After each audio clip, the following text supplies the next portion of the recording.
Hello,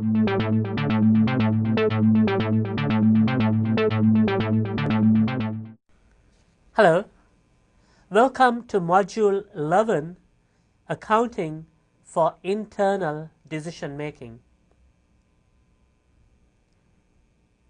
Accounting for internal decision making is basically called another name. Do you remember? Managerial accounting. In this module, I just want to introduce you to important aspects of managerial accounting.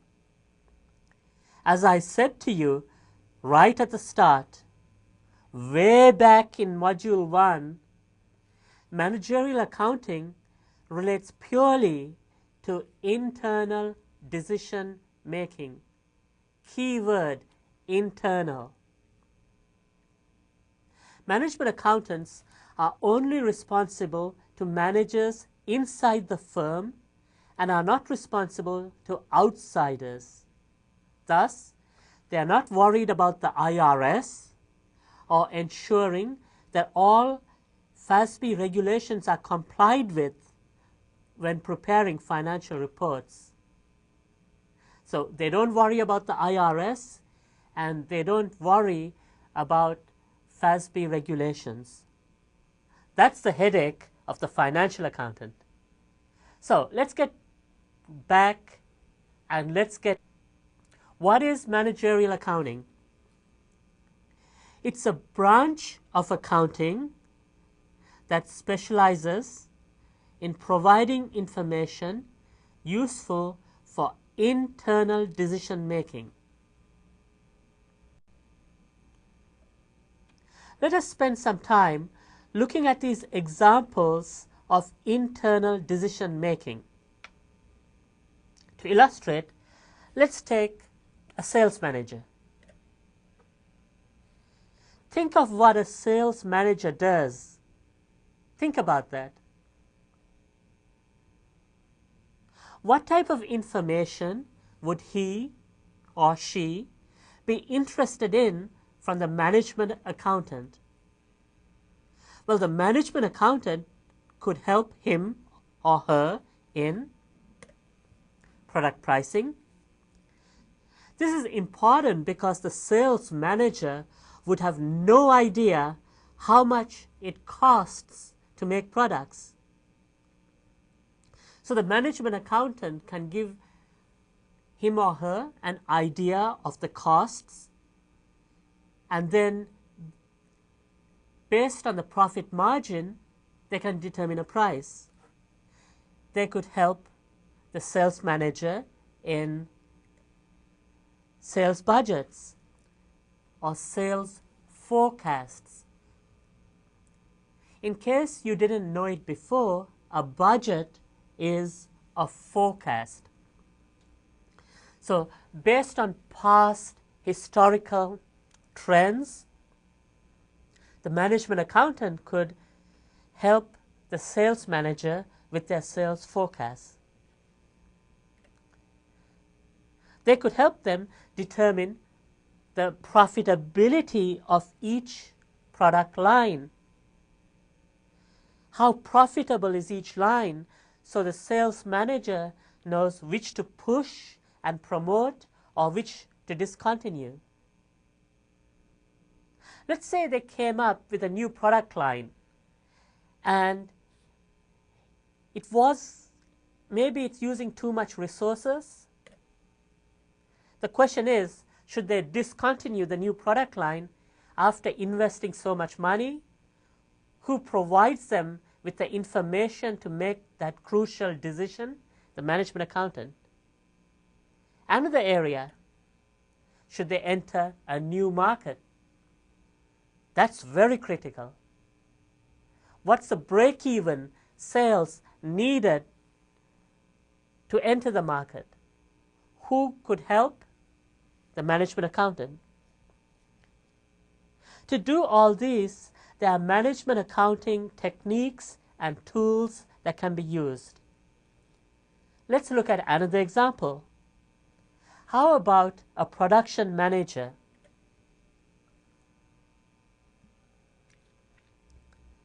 The management accountant could help with costs of products. How much does each product individually cost to make? Preparing budgets for products, that is, how much to produce, and more important, when to produce to avoid bottlenecks. They could help with inventory valuation.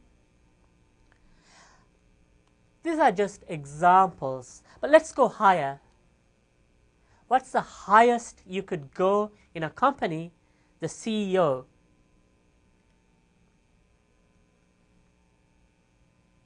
Before I proceed, I just want to make the point that there are 3 levels of decision making. At the bottom, it's called operational. Middle management, it's called tactical. And at the highest, it's called strategic. What we've been talking about now is middle level, which is tactical. Now, the CEO, we're talking about information for strategic decision making. This means any decision made would have a huge impact on the company. Examples are, which is the most profitable decision? So the CEO can decide who to promote. More importantly, what's happening right now? Should we downsize? If so, which departments? Who helps the CEO make that decision? The management accountant. So all these are issues that require the talents and skills of a management accountant. As you would have seen by now, this is vastly, vastly different from financial accounting. Before we proceed, it's important to really understand the fundamental differences between these 2 important branches of accounting. So let's talk through the differences between financial accounting and managerial accounting. Let's take different aspects.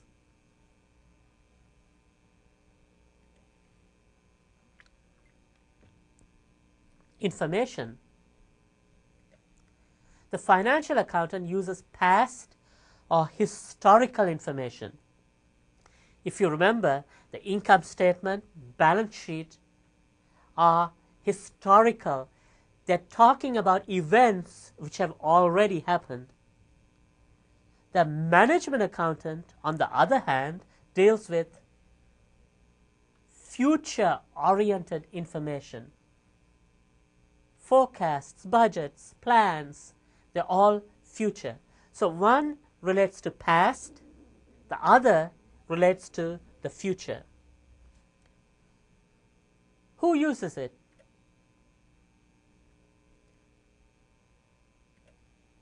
The financial accountant's information is used primarily by outsiders. And we talked about it before. The IRS, banks, suppliers, competitors, and so on. Management accounting information is used by insiders, sales managers, production managers, people inside the firm. Who provides it? Financial accounting is provided by, the information is provided by financial accountants and auditors. We talked about it. The financial accountant analyzes transactions, prepares trial balances, prepares income statement, balance sheet.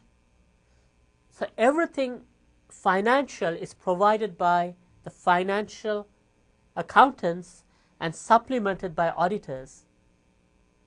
Managerial accounting information is provided not only by management accountants, but by engineers, economists, marketing people, people in mathematics, and psychologists, among others.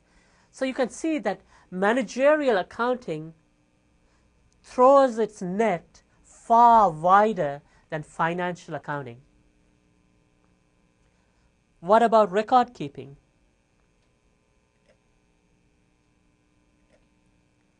For the financial accountant, it's compulsory. So for example, let's say an IRS agent visits the company and the financial accountant says, well, I don't have records. What could happen to him or her? They could even be put in prison. What about managerial accounting? It's not compulsory. I'm not saying they don't keep records. I'm saying it's not compulsory.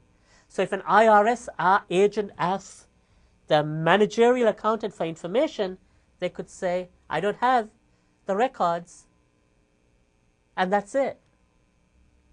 Because the managerial accountant, the primary purpose is to help people inside the company, and that's it. How about regulation? What do you think about financial accounting? It's well regulated, and the laws are set by FASB. The acronym, it stands for, do you remember? Financial Accounting Standards Board. So the laws are set by the FASB, and financial accountants have to follow it. Who sets the laws for managerial accountants? Nobody. There are no laws for them to follow. Why is that? It's because they do what's best for their company. So the management accountant at Apple Computer uses techniques which are good for Apple. The managerial accountant at Ford Motor Company uses techniques which are good for Ford. The managerial accountant at Hewlett Packard uses techniques that are good for HP. They are not regulated. They do what's best for their company. I hope this gives you a flavor for the differences between the accounting we talked about, the last 10 modules, which is financial, and what we're talking about now, which is managerial. Now, let's get to the key concepts in managerial accounting. These are the key concepts used to make all the decisions I referred up to now. The key concepts that you need to know are product cost, period cost, variable cost,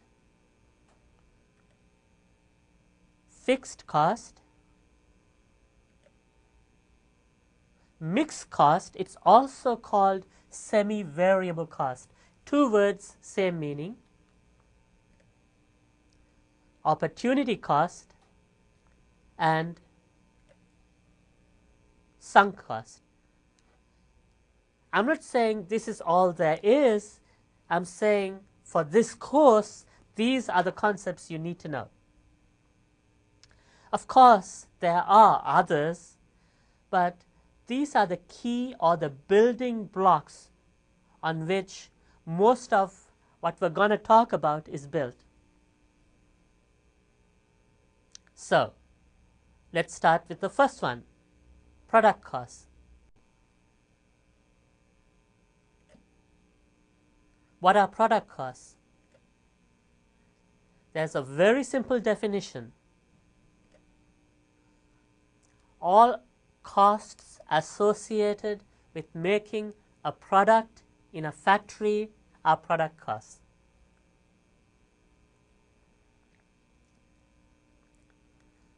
One more time. All costs associated with making a product in a factory are product costs. Or all factory related costs. If you think of it this way, you can't go wrong. Now, I'm going to give you a little exercise.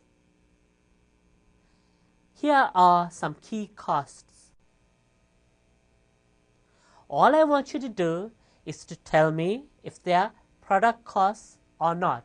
So it's either yes or no. So are they product costs? Yes or no? If you want to print this out, stop this now and try it. Once you're done, we'll restart.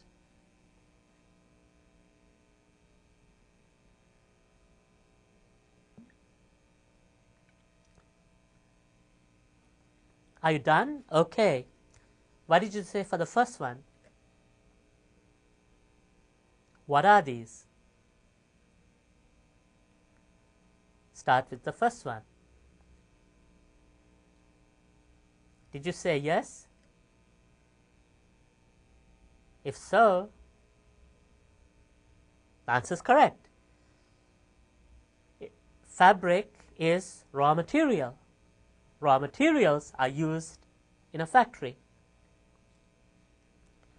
Factory rent? That's easy, yes. Factory rent, the rent of the factory is factory related. Repairs and maintenance of machinery used in the factory, factory related. Wages of the factory security guard, can you make a case factory related? Yes. How about advertising? Answer is no, it's nothing to do with the factory. Salaries of factory personnel? Yes.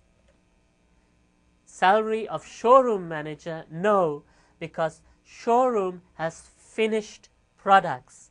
Finished means it's left the production cycle. So the last one was tricky. So if you got that wrong, don't worry.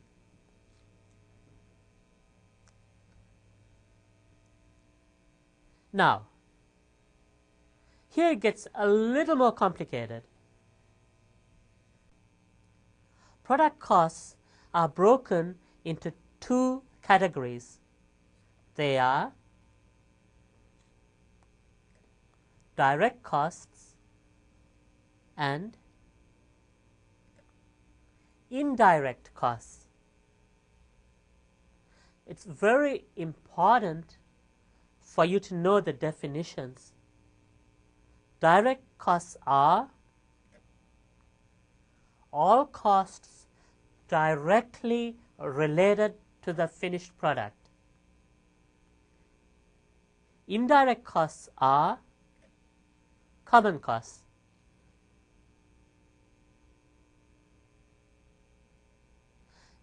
Any common cost which you can't relate to a specific product is indirect.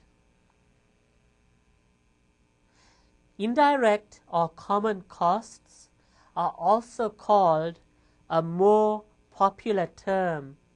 Do you want to guess? I'm sure you must have heard of it. Okay, here it is. It's also called overhead. So, product costs that are indirect are known as overheads. Now, I want you to do a small exercise. Tell me which of these costs are direct and which are indirect.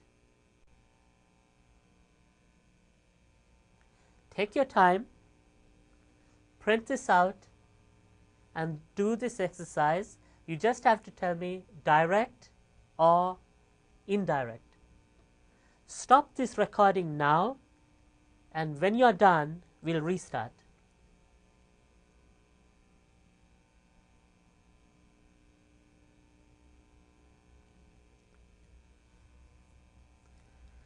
Are you done? Direct material. Let's start with that. Direct material are, by definition, direct. They relate to the raw materials used in the manufacture of a product. For example, when you make denim jeans, the fabric is an example of direct material. When you make cars, steel is an example of direct material. What about the next one? It's direct. Direct labor has a precise meaning in accounting. It's when a worker is paid piecemeal or per unit. Then the cost can be directly related to the finished product when you pay someone per unit. How about the rest? Rent for factory. Can you directly relate it to a product, or is it just common? If you said common, it's right. It's indirect. Factory superintendent's salary, it's common to, because he or she is supervising everybody. Indirect.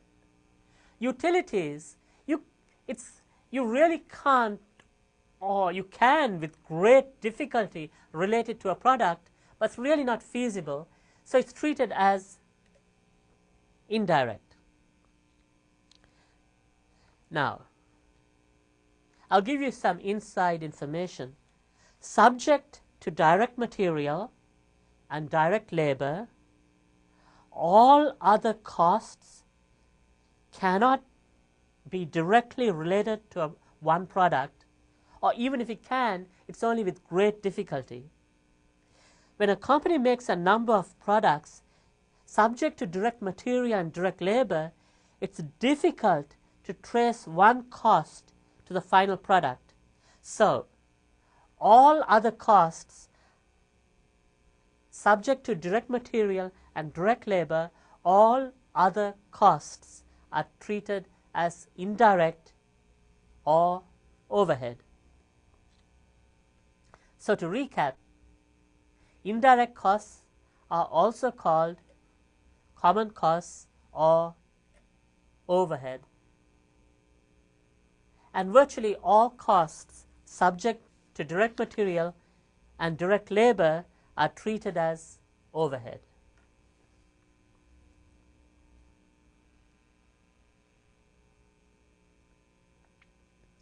Now, let's go on to period costs. What is a period cost? Period costs relate to a specific period of time and are not related, keyword, not related to production. Can you think of costs that are not related to the factory? Think about it. Here are some examples. Salaries of sales manager, advertising, sales office telephone bill. They are not factory related. Why are these called period costs? Because what an accountant does is they compute how much did we spend on advertising from January 1, 2000 whatever to December 31 of the same year. And you take that and you put it as in the income statement. So you expense it by period, which is January 1 to December 31. Have you understood it? The first skill you should have is to be able to differentiate between product costs and period costs. Here's a small exercise for you. What I want you to do is classify the following costs as product or period in a manufacturing company. Stop this recording now and try it. When you're done, you may restart.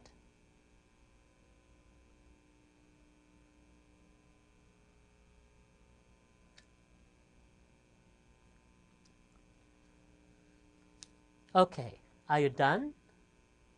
Got all your answers? Okay, let's start. The first one, what did you say, product or period?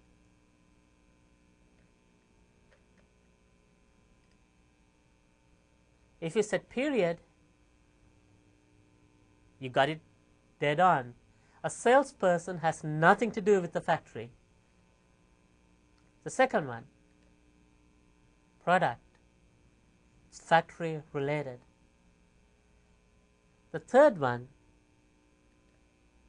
product, because machines are used in a factory. The fourth one is tricky.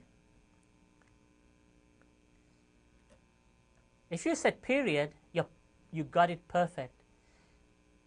Finished goods, by definition, mean that they are out of the production cycle. So, finished goods are those that have left the factory. So, it would be period. Number 5, soap and towels used by workers at the end of a shift. Product. Can you make a case it's factory related? Yes, you can. Number 6, factory supervisor salaries. I hope it's a no-brainer. Product. 7, heat, water, power consumed in the factory. It's got to be product. Number 8 is tricky. I'm not going to do it right now, so I want you to put a question mark, and we'll come back to that later. Number 9, what did you say? If you said period, you got it right, because advertising has nothing to do with the factory. Number 10 is product. Number 11 is product, because the depreciation happened to chairs and tables in the factory. Number 12, the chances are that the switchboard operator wouldn't be stuck in the factory, so it's period. Number 13, it's not factory related, so it's period. Number 14, period. Number 15 is very tricky. I'm not going to give you the answer, so I want you to put a question mark. And the reason I'm asking you to do it is, if you don't know, or you could go either way, product or period. If your objective is to reduce your tax bill, what's in your best interest? To show it as product or show it as period? So, let me repeat this. I want to pose the same question again. Assuming that the intention is to avoid tax. I use the word avoid, not evade. What's the difference, you may ask? Avoid is legal. Evade is illegal. Avoid means you're using legal means to reduce your tax liability. Evade means you're reducing the tax bill by illegal means. So I want you to think about it one more time. If your objective is to reduce the tax bill, is it to your advantage to show a cost as product or period? Why don't you stop this recording and think about it? Based on everything I told you, think about it, and when you're done and you have an answer, restart.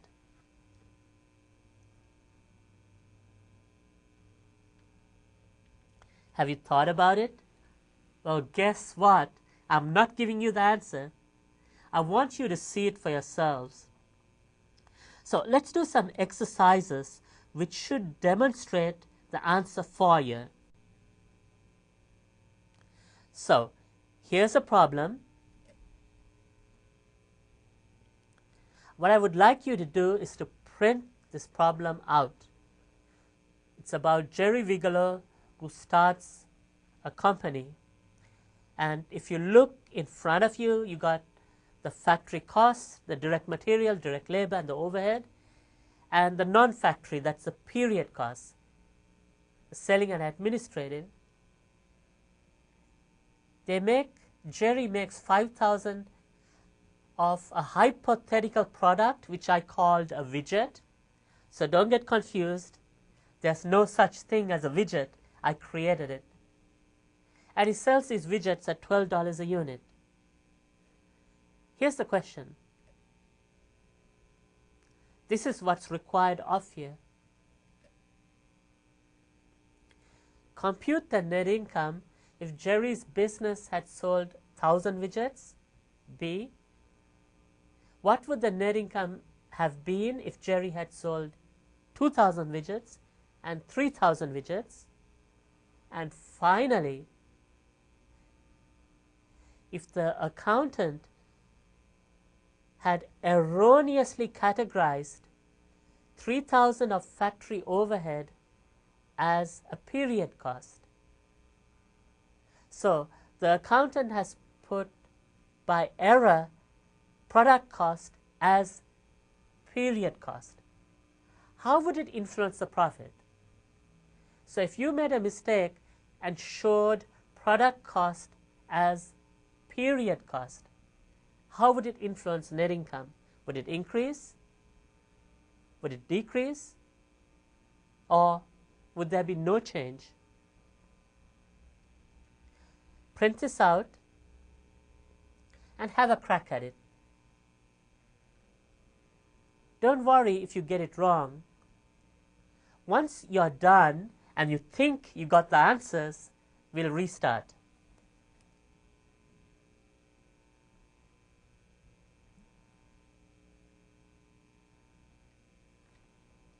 Are you done? Let's restart. So let's start with this factory. I'm going to work this problem and let's do it together as a team. In the factory, the direct materials were 5,000. He incurred direct labor 10,000. The overhead was 15. So the total cost in the factory was 30,000. How many widgets did he make? 5,000 widgets.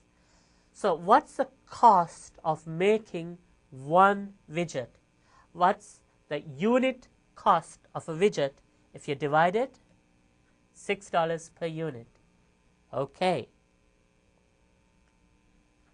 Let's prepare an income statement. You've seen this before. You start with sales. You subtract cost of goods sold. The difference is called gross profit. Then you subtract the expenses, the selling, the administration, all those costs, and you arrive at the profit or net income. You saw this in an earlier module. If you look at the screen in front of you, the product costs go in the second line. That is the cost of goods sold. The period costs go under expenses. So that's how product and period costs are shown in an income statement. Now, let's work this out. Let's start with part A. If you sold 1,000 units. If you sold 1,000 units, the selling price was $12 per unit. So the sales revenue is $12,000. What's the cost of the goods they sold? The cost of the goods they sold. Didn't we determine the cost is $6 per unit? So the cost of the units they sold was 6,000. That's 1,000 at $6 each. Gross profit, therefore, is 6. The expenses, the period cost, were 8.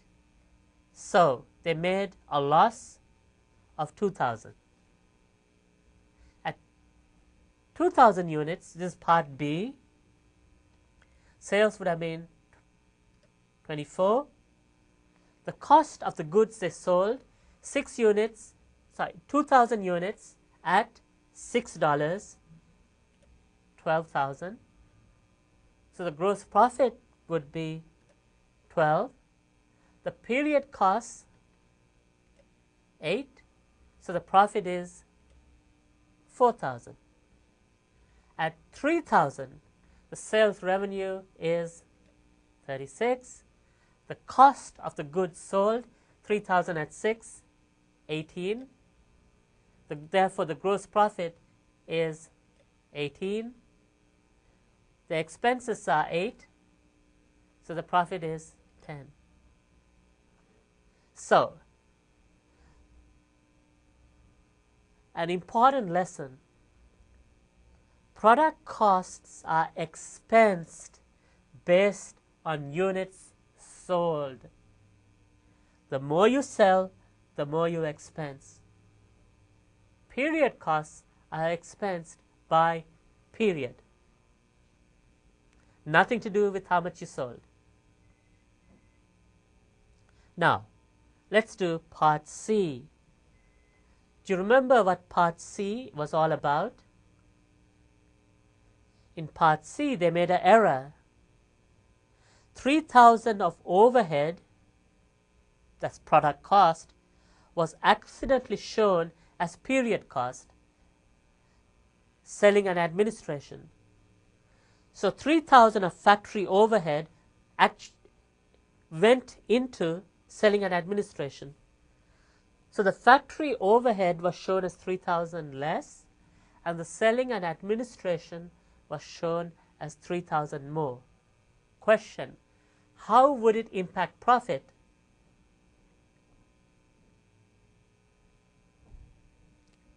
You could make the case, well, one cost went down 3,000, another cost went up 3,000, so it doesn't matter. There's no impact on profit. Let's have a crack. In part C, it was you made the mistake at 2,000 units. So look at the screen in front of you. When no error is made, the profit is 4,000. Let's recompute at 2,000 units, assuming that the error was made, and check out the profit. So an income statement at 2,000 units, assuming that the error was made. Sales is 24,000. Cost of goods sold is 10,800. How did you get that? If you add up the costs, 5,000 direct material, 10,000 direct labor, and how much is the overhead now? It's not 15, it's 12. So if you add it up, it comes to 27,000. You divide it by the 5,000 units, and you get $5.40 per unit.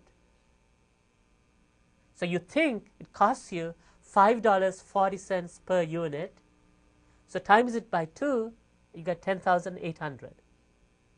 So the new cost of goods sold is 10,008. So the new gross profit is 13,2. The expenses are 11,000 because 3,000 was added to that by error. So the new profit is 2,200.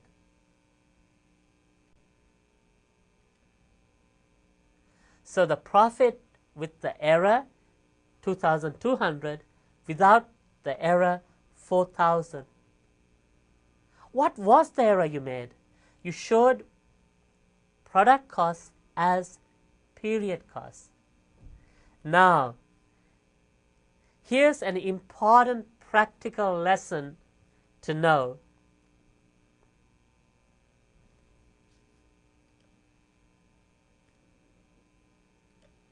If product costs are shown as period costs, the profit goes down. If period costs are shown as product cost, the profit goes up.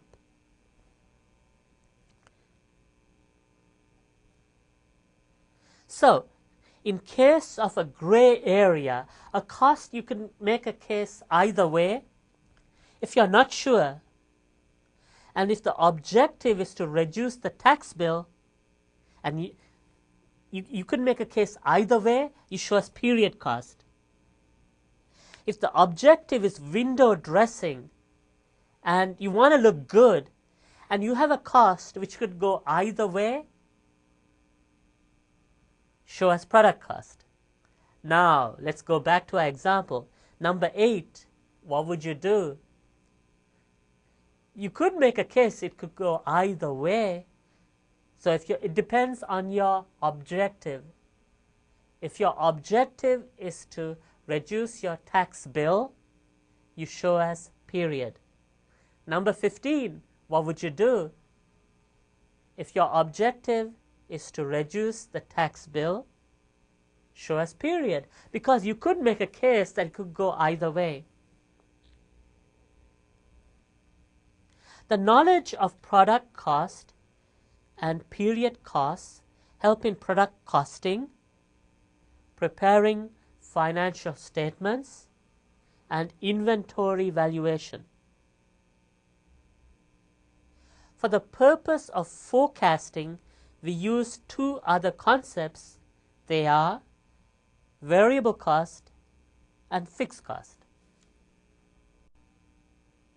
So let's start with variable cost.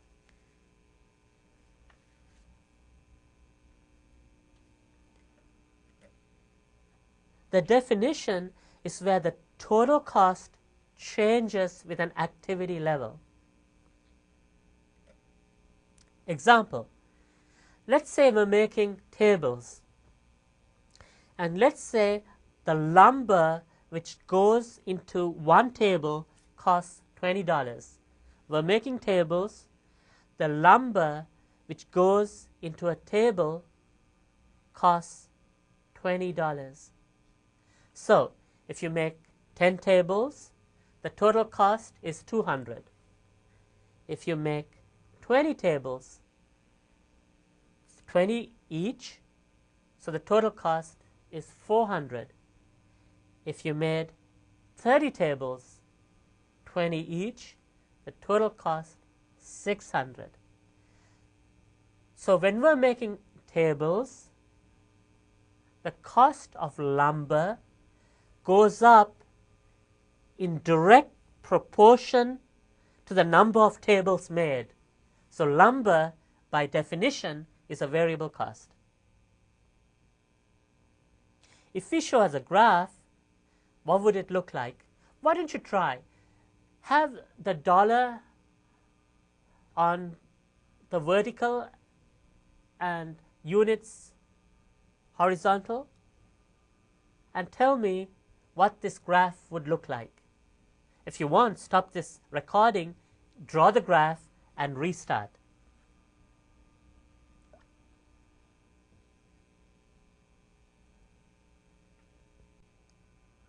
Here's what it should look like if you got it right. Total cost against output for variable cost, it should be a straight line, as you can see. Let me give you other examples of variable costs.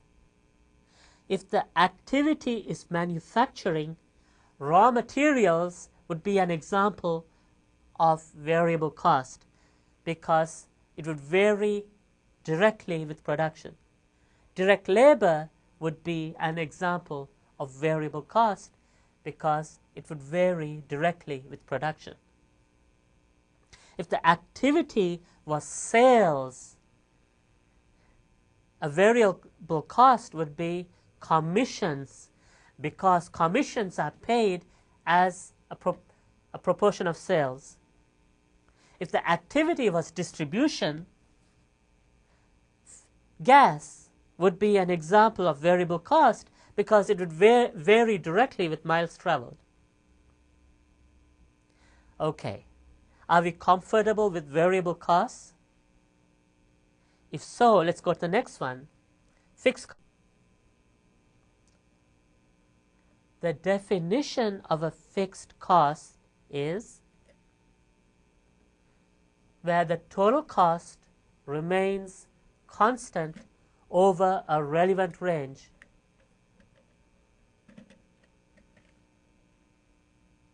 The total cost remains constant over a relevant range. So, if you draw a graph, total cost against output, what would it look like? Stop this recording now and try it. Draw it and then restart.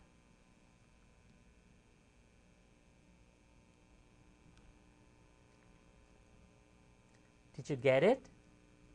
It would be a straight line. An example of a fixed cost is rent. Does rent change with production? No, you pay the same rent to the landlord irrespective of how many units you made. So it's a straight line. Does it remain a straight horizontal line in perpetuity? No. So how does it change? Okay. Assume we're renting a room and we're paying $10,000 a month. And let's say in this room we're making widgets. Now, if you need to make more widgets, you got to rent 2 rooms. So now it's not 10,000, it's 2 rooms, so it's 20,000. So fixed costs go up, but it goes up in steps, like what you see in front of you. So it goes up in steps. So fixed cost is fixed, but only over a certain range of output. That range is called relevant range. So fixed cost is fixed, but by definition, it's fixed over a relevant range. In real life, though, most costs are mixed in the sense they got fixed and they got variable, and it's all mixed up. So let's go on to mixed. This constitutes the elements of fixed cost and variable cost. Can you give me an example? Think about it.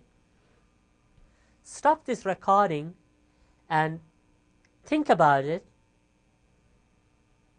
and when you have an answer, come back. Have you thought about it? A perfect example is a telephone bill. The more calls you make, the higher the bill. So that's variable. But assume you make no calls, nothing. Do you get a 0 bill? No. There is a fixed service charge. The service charge is the fixed element. The number of calls is the variable element. So a telephone bill is a perfect example of a mixed cost. It's got both. How would it look on a graph? Why don't you try that? Stop this recording again, draw what you think the graph looks like, and then restart.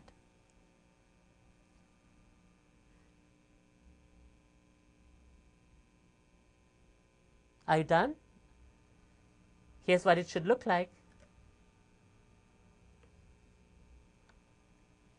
Think about the telephone bill. If you make no calls, do you get 0 bill? No. So it's got to start somewhere up on the vertical line, and then as you make more calls, it goes up. So this is how it looks like.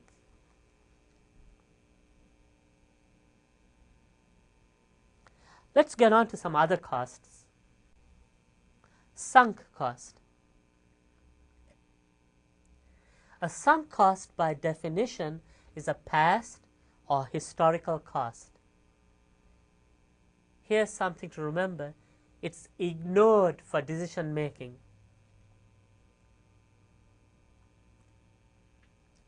What was the other cost we talked about? Opportunity cost. By definition, opportunity cost is revenue foregone by making a decision. So money you lose by making a decision is called opportunity cost. Let me give you an example. Let's say you bought your textbook for $100. It's the end of the semester. So you have a choice. You could sell now, or you could keep it. If you sell now, let's say somebody offers you $30. So the question I'm asking you is, what's the cost of keeping? Think about it. Is it the $100 you spent, or the $30 you're going to lose?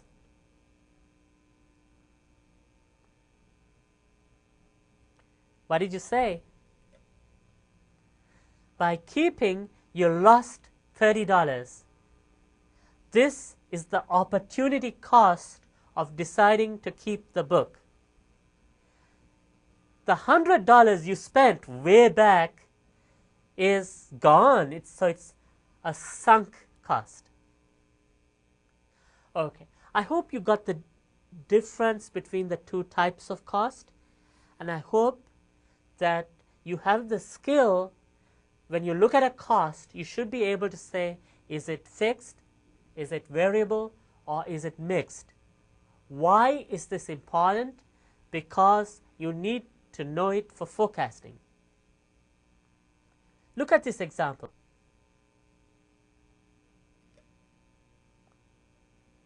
What I'm going to do is I'm going to give you 3 graphs. Then I'm going to give you some costs, and you got to match the cost with the graphs. These are the graphs. A, dollar against activity. What's A an example of? Variable cost. B, what's it an example of? Mixed cost. C, what's it an example of? Fixed cost. Okay, here are the types of costs, and all I want you to do is match the graph with the cost. Here it comes. What I want you to do is, for example, raw material used. Do you think it's A, B, or C? I'd like you to stop this recording, try this, and when you're done, restart.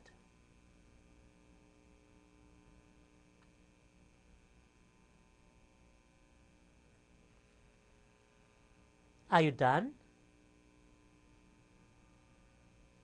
Okay, let's start. What did you use for raw materials?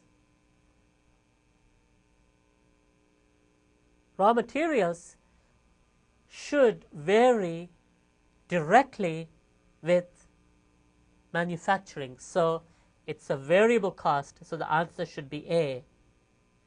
And the answers for the rest are, there you go. Salary of factory superintendent, you just pay the same amount every month, so it should be C, fixed. Sales commission, it varies, if the activity is sales, it varies in direct proportions, so it should be A. Power, I suspect that it has a variable element, because the more hours you work, the higher the cost. But is it purely variable? Chances are no, because there is a fixed element. The company always turns it on at 8 and off depending on how many extra hours people work. You could make a more stronger case for mixed, which is B. Factory rent, B, it's agreed. Factory rent, I'm sorry, C, fixed cost. Salesman salaries, there is a fixed salary, but there's also a commission which is variable. So you got both. So salesman salaries, you can make a case for B. And finally, repairs and maintenance, you can make a strong case for B, because there's always a fixed service element, and then it's variable depending on how many hours you work the machine. So do you have the skill to match costs with graphs? That will help you as we move on. This brings us pretty much to the end of this course. You should know financial accounting key concepts, and you should have an insight into managerial accounting. I hope you enjoyed these modules, and I hope you walk away feeling that you learned something. Thank you.